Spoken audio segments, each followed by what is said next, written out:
Hello everyone. Today is new Partscaster day. I didn't detail the construction of the guitar. I did that a little bit with my last one, and there's lots of videos on how to build them. Any questions, But I'll go through real quick here and describe the process for those who are interested.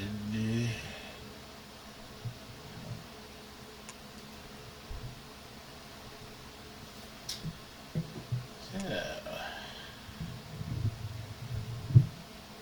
I found myself curious about. This is a baritone guitar, and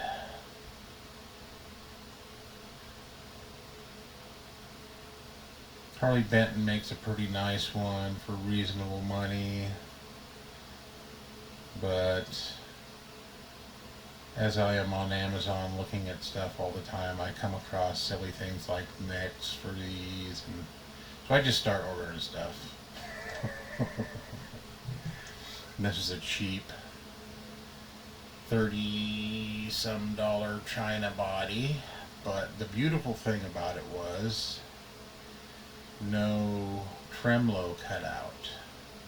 This was all solid and had a cutout for a humbucker in the bottom, and I really like the single humbucker guitar, so I can just wail away in between the neck and the pickup. I like the way it sounds too, and I like the Eddie Van Halen single volume, single pickup input setup, which if you're curious about how to wire that, there are videos on YouTube. Just Google it, or search it. And this one, normally with your Strats, the ground in your wiring goes to the tremolo. There's like an opening for it to go to the plate that attaches to the tremolo strings in the back. So I had to figure out, well, how am I gonna ground the bridge on this? Well, I watched a video on someone doing it to an older Gibson where they didn't used to ground them, showing you how to ground the Gibson style, which is what this is, basically a Gibson style bridge and tailpiece, but the tailpiece is a tremolo. It's tremolo mountable to the Gibson style tailpiece, which is awesome. Because I really like having a tremolo. I mean, I don't get crazy with them, but I like to be able to put that little warble on the end of things. So, in order for this to be the ultimate guitar, it had to have a tremolo. Well, that's unfortunate. It's out of tune now. I just hit the... That's bummer. Anyway. Oh, what's catching on that? What? Oh. It's probably out of tune. But yeah, so what I did was, there's a ground in your input going to your, all the rest of your grounds. And so I just grounded, I drilled a hole through here and grounded the tailpiece through the stud that goes into the body to the ground on the input, which all of that is attached together. All those grounds are attached together, so I mean, I didn't run the ground directly to the main, but I hooked it to another ground that goes to the main ground. So it is grounded. The tailpiece and bridge are grounded. Eddie Van Halen single pickup volume input setup, or Tom DeLonge, as if you want to go more recently. So yeah, what inspired this whole thing is A, I wanted to get a baritone. B, I just happened across this neck on Amazon. It looked really nice. It's got the large Fender headstock on it, and it is 15 inches to the 12th fret, making it a large baritone at 30 inches overall.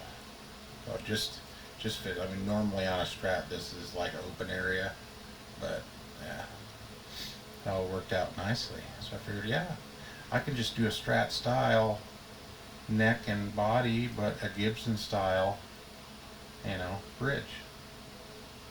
And I can measure out the,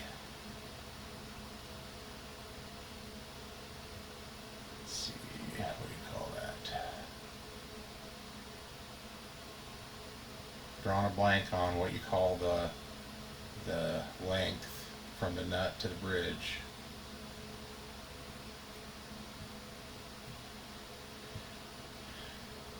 That sucks.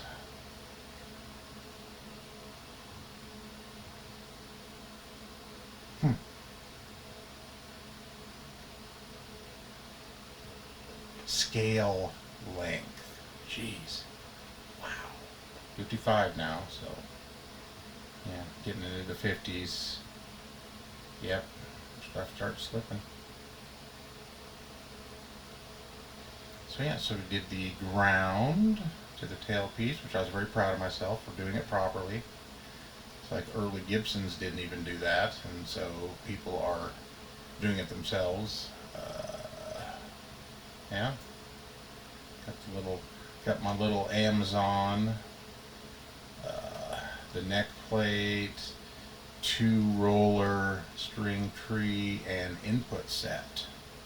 All those came together, nice little set. My last Partscaster, I bought that same set. I got locking tuners, some nice, what are they, China locking tuners. Seem to be working very well, and they were a high ratio, 18-to-1 maybe, I think, yeah.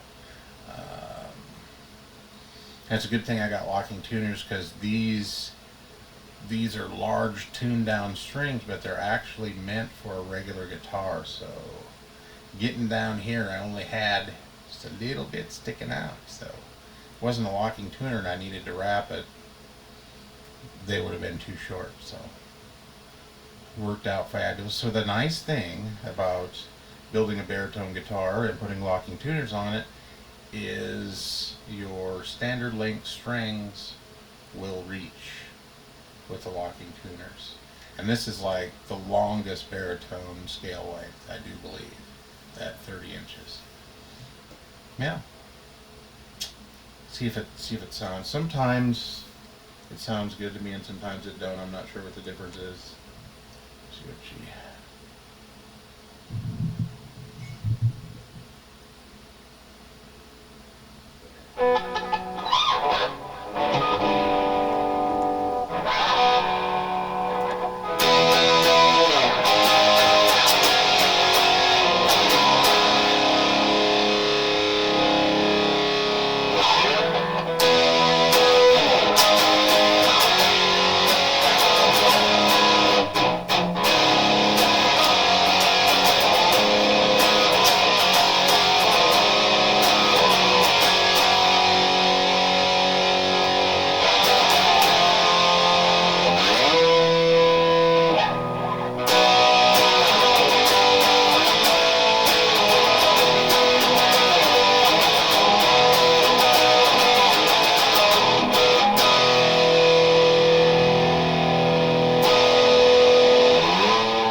So yeah, nice, deep, growly. I got misty-eyed the first time I played it like. So yeah, I've just been playing the wrong guitar. The wrong instrument, as a matter of fact. I was supposed to be playing the guitar or the bass. I was supposed to be playing the baritone.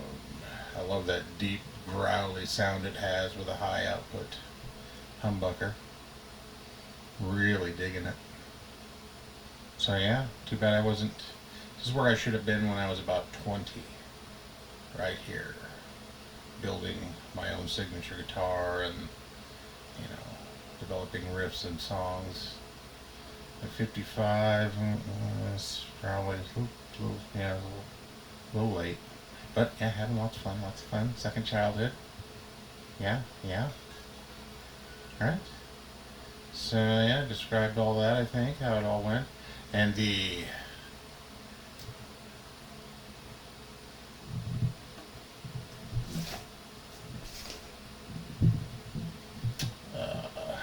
if you do decide to go with the Strat neck and body, there is a slight tilting of the neck that is required to work with this bridge system because it's higher than a Strat. So and it only ended up being like putting like about the end of a wood shim in there, like raising the back of this neck about 1/16 of an inch.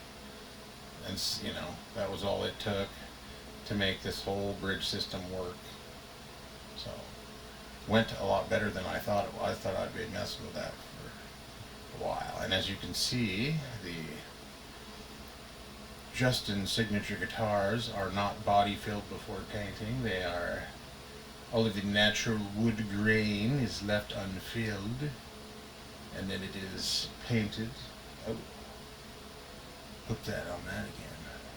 And then it is painted and clear coated, showing the beauty of the natural wood grain. So yeah, won't be building these for anyone, as